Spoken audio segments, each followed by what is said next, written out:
Hi everyone and welcome back to my channel. Today we're going to do something a little fun. We're going to play with some Tiny Tapeout chips. More specifically, Tiny Tapeout 06 and Tiny Tapeout 07 at the same time. On Tiny Tapeout 06, Carsten Wulff taped out an 8-bit ADC. And on Tiny Tapeout 07, there's a couple of RF mixer, but here I'll be using the one from Kolos. It just so happens that the ADC has a differential input and the RF mixer has a differential output. So it's almost like they were made to be connected together. And that's what we're going to do here. Basically doing a miniature software-defined radio project. Take some RF signal, mix it down to a low IF using the RF mixer, with the LO being generated by the RP2040.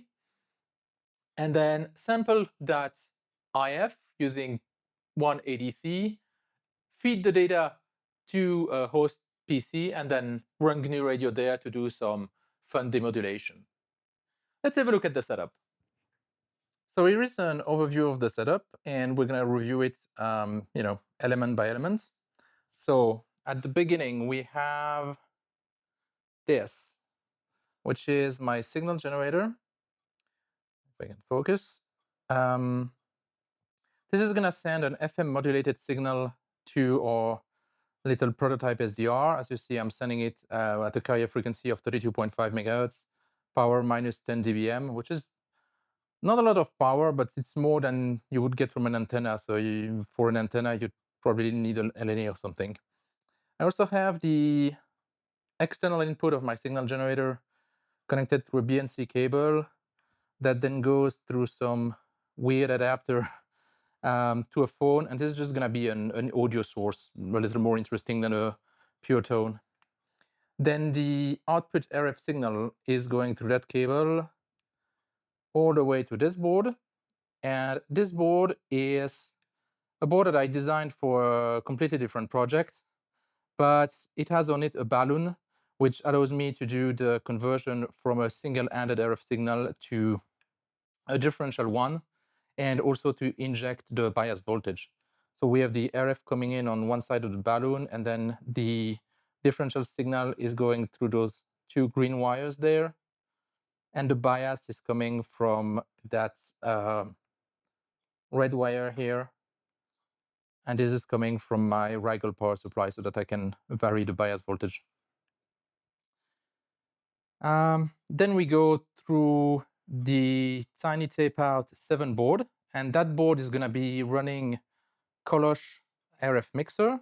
And so it takes the input on the analog pins through those green wires, and then the output comes through those yellow wires and goes over to the other Tiny Tapeout board. You can see on those two Tiny Tapeout boards, you will see a bunch of different mods and stuff like that. A lot of them are not relevant here.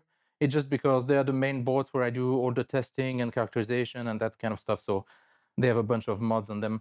The only relevant ones is that I soldered some pin headers to the analog pin so that I can easily connect and disconnect stuff.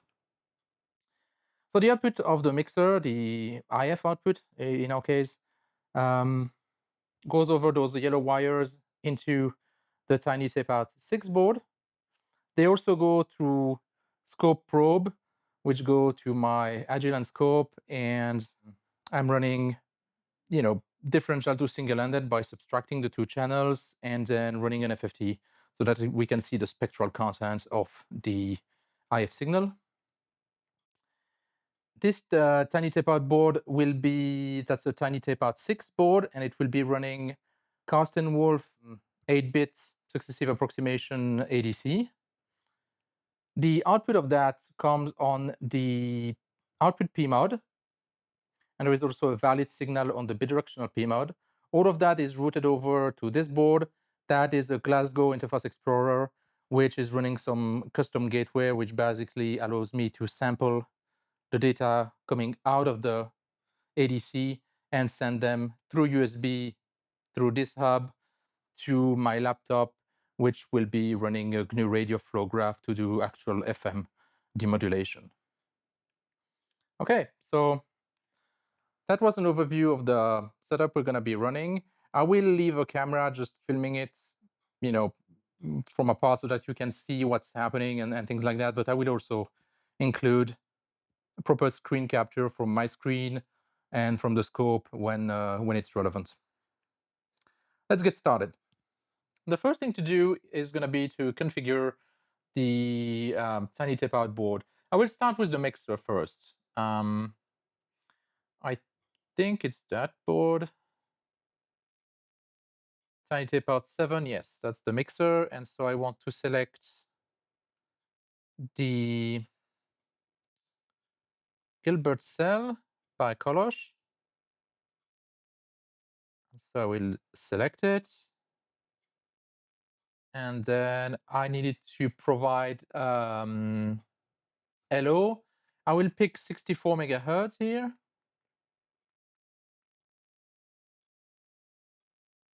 And then I will ensure that things are reset. So I picked 64 megahertz. It has an internal divider. It's this board actually. So if the RP2040 is providing 64 megahertz to the Tiny Tapeout chip, the mixer itself will have an LO of 32 megahertz. And so here I have my frequency generator configured to transmit on 32.5 megahertz, which is 500 kilohertz above my LO frequency.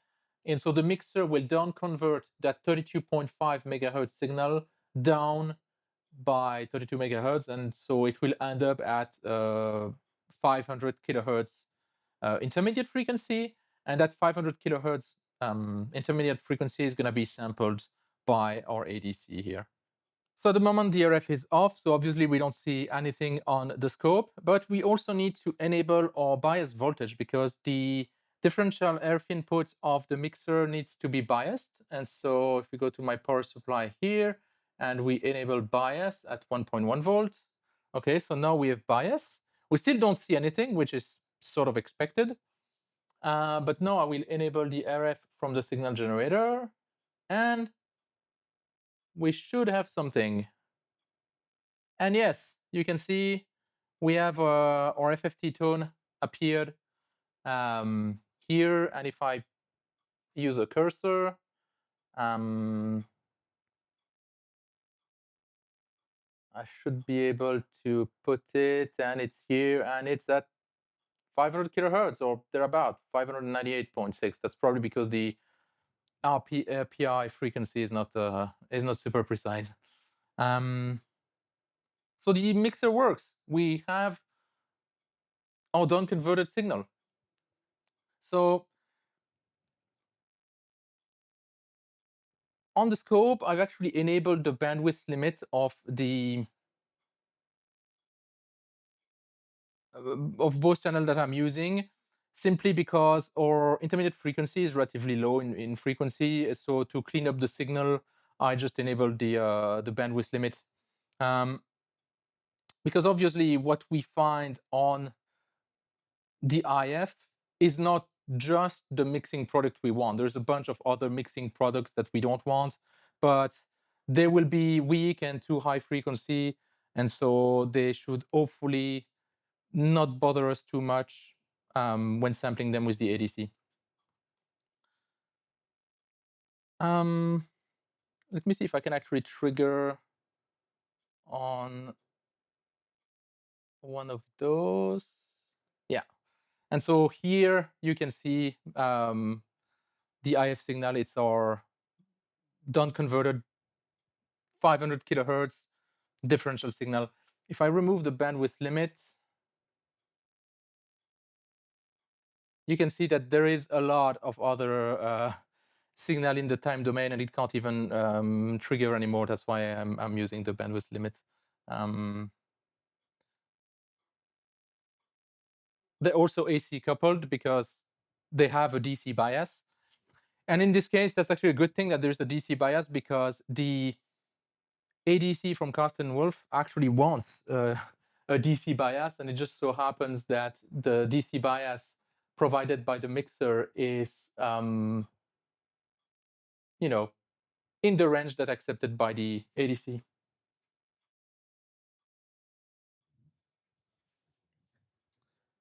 Okay, next thing is going to be to enable the ADC. So for that, I go to the commander, connect to the board. I think it's this one. So there should be TinyTapeout 06, yes. And I can select SAR ADC somewhere. Yes, this project. And I will clock it at 4 megahertz. So let me select the project. And then set the clock. And then do a reset just to be sure. And then we also need to put pin 0 at 1 to enable conversion.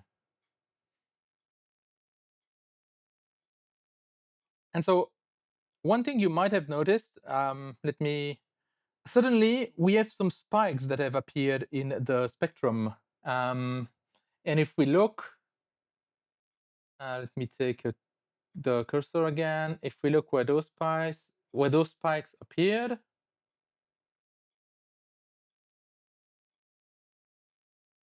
it's at 4 megahertz, and then harmonics of that, 8 megahertz. And they appeared when I enabled the ADC, and that's because it's a capacitive ADC, and so it continuously, for every sampling, it will switch on a capacitor on the input, and that will have some influence on the input, because when you're sampling, you're taking a tiny bit of current, and so this will actually vary the voltage, and so the ADC itself will basically leak some signal on the IF that we see here as 4 and 8 megahertz tones. Okay, so now the ADC is active. It's actually sending data right now. We just can't see anything because I'm not doing anything with the data yet. To sample the data, I will use this board, as I mentioned. It's a Glasgow Interface Explorer. It's basically an easy way to interface with various things. And so you have a tiny bit of gateway, which is written, which really the only thing it does is it samples the 8 bits continuously. And then when it sees a falling edge on this pin, which is the data ready pin, it pushes it into a FIFO, and that FIFO goes to the host.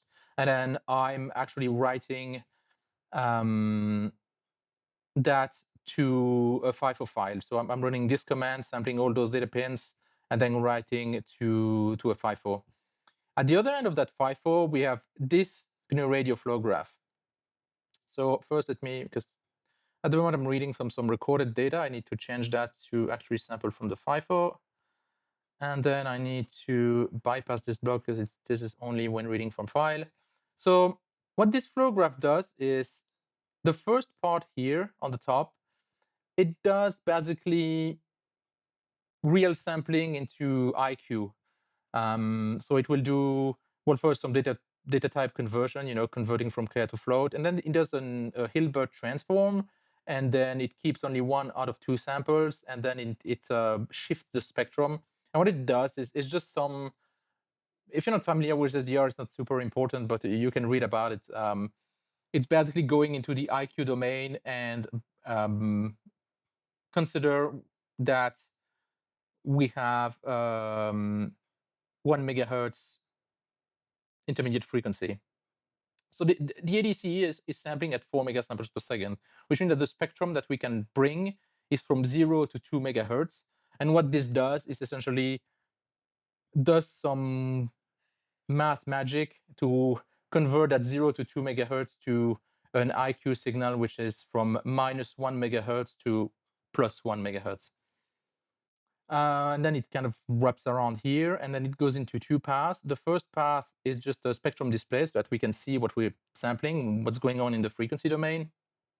And then it goes to frequency translating FIF filter and then a resampler.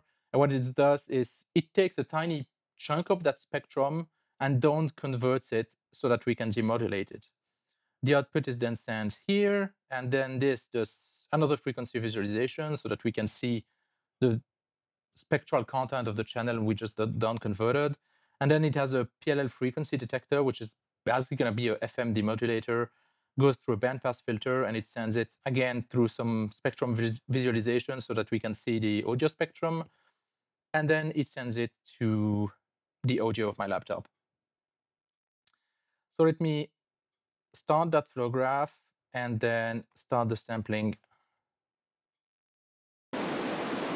Okay, and here is our spectrum. So at the moment, I'm not demodulating anything because I'm not tuned correctly, so you just have noise basically. But here, this signal, that's our signal. If I turn it off on the signal generator, it disappears.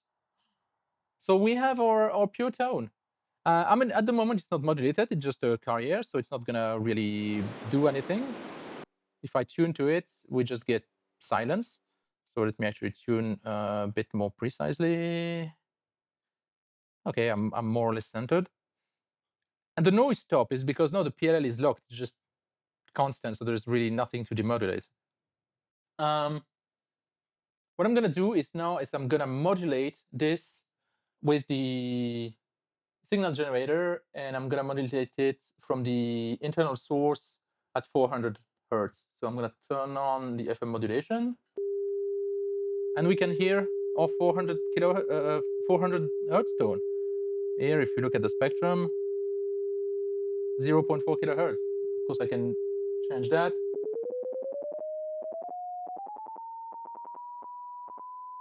And now we have a 1 kilohertz tone. How cool is that? We have our radio made with Tiny Tapeout chips. Of course, the tone is not super interesting, so we can actually send something more interesting. That's why I have this phone here. Let me just go back to YouTube. Okay, so I'm now playing some music through that phone, and instead of the internal modulation, what I'm gonna select is FM source external one AC coupled. And then I need to change the modulation, because if you look at the spectrum here, you see something, but it's really weak. And that's just because the signal that goes from here doesn't have the right amplitude for this modulation input. So what I need to do is basically tweak the FM deviation here. This is not the best FM demodulator. This is just something I just threw together. But it works, which is, I think, pretty cool. And you can see on the scope the FM spectrum. You see the modulated spectrum. So something else you might have noticed is that, sure, we have our signal here, but we have some other things we can see in the spectrum. What are these? Well, turns out these are FM commercial stations. Let me actually shut down the signal here, or shut down the volume rather. So the other signal that we can see in the spectrum, like here, and some of the others, not necessarily all of them, but these are actually FM stations, like commercial FM stations. Now, these are obviously not at 32.5 megahertz, right? But our LO, which is generated inside the mixer, it's a square wave, which means it's full of harmonics, including the third harmonic. And the third harmonic of 32 megahertz LO is 96 megahertz, which means we're down converting 96 megahertz and what's around it. And what's there? The FM radio bands. So some of these are actually FM radio stations. Now they're a little bit too weak really to demodulate. I can give it a shot, but I'm not sure if it's gonna work. So give me a second.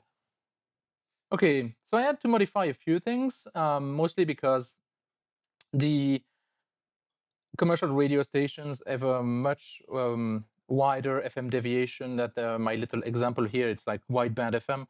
And as you can hear, we can hear something, but not quite music or anything intelligible.